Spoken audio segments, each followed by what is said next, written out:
ఈరోజు జూన్ 28వ తేదీ ఆదివారం బంగారం ధరలు ఇలా ఉన్నాయి. 24 క్యారెట్ల 10 గ్రాముల బంగారం ధర 1,44,580 రూపాయల వద్ద ఉంది. 22 క్యారెట్ల 10 గ్రాముల బంగారం ధర 1,32,532 రూపాయలు పలుకుతుంది. నిన్నటితో పోల్చి చూస్తే బంగారం ధరలు పెరిగినట్లు చూడవచ్చు. ముఖ్యంగా తులం బంగారం ధర దాదాపు 3,000 రూపాయల వరకు పెరిగింది. అదే సమయంలో వెండి ధర కూడా పెరిగినట్లు గమనించవచ్చు. అంతర్జాతీయ మార్కెట్లో డాలర్ విలువ స్వల్పంగా బలహీనపడిన కారణంగా బంగారం ధర పెరుగుతుంది. ఇదిలా ఉంటే గడిచిన వారం రోజులుగా గమనించినట్లయితే బంగారం ధరలు భారీగా తగ్గాయి. ఒక దశలో బంగారం ధర 10 గ్రాములకు గాను 1,40,000 రూపాయల కన్నా దిగువకు పడిపోయింది. పసిడి ధరలు మార్కెట్లో భారీగా తగ్గుతున్న నేపథ్యంలో పసిడి ప్రియులు పండగ చేసుకున్నారని చెప్పవచ్చు. అయితే మళ్ళీ బంగారం ధర రికవరీ సాధించడం చూడవచ్చు. అమెరికా ఇరాన్ మధ్య కాల్పుల ఒప్పందం ఉల్లంఘనకు గురైంది. ఇరు దేశాల మధ్య ఉద్రిక్త పరిస్థితులు నెలకొని ఉన్నాయి. దీంతో ప్రపంచ వాణిజ్యంలో ఒడిదుడుకుల పరిస్థితి ప్రారంభమైందని చెప్పవచ్చు.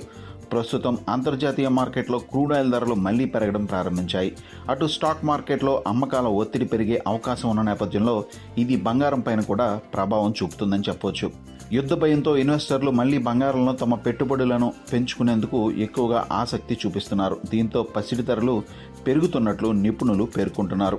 ఇక 1 కేజీ సిల్వర్ ధర 2,23,750 రూపాయల వద్ద ఉంది. సిల్వర్ ధర ఆల్ టైమ్ రికార్డుతో పోల్చి చూస్తే దాదాపు 2 లక్షల రూపాయలు తగ్గినట్లు గమనించవచ్చు.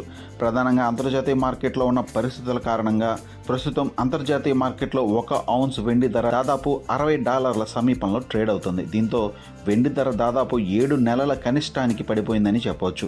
సిల్వర్ ధరలు భారీగా తగ్గడానికి ప్రధాన కారణం సిల్వర్ రంగంలో వచ్చిన ప్రాఫిట్ బుకింగ్ అని చెప్పవచ్చు. ఇన్వెస్టర్లు తమ పెట్టుబడులను స్వీకరణ ద్వారా వెనక్కి తీసుకుంటున్నారు. ఈ కారణంగానే వెండి ధర భారీగా కరెక్షన్కు గురవుతున్నట్లు చూడవచ్చు. వెండి ధరలు తగ్గుతున్న నేపథ్యంలో అటు ఇన్వెస్టర్లు తమ పెట్టుబడులను వెనక్కు ఉపసంహరిస్తున్నట్లు చూడవచ్చు. అటు ఇండస్ట్రియల్ డిమాండ్ కూడా వెండి ధరలను ప్రభావితం చేస్తుంది.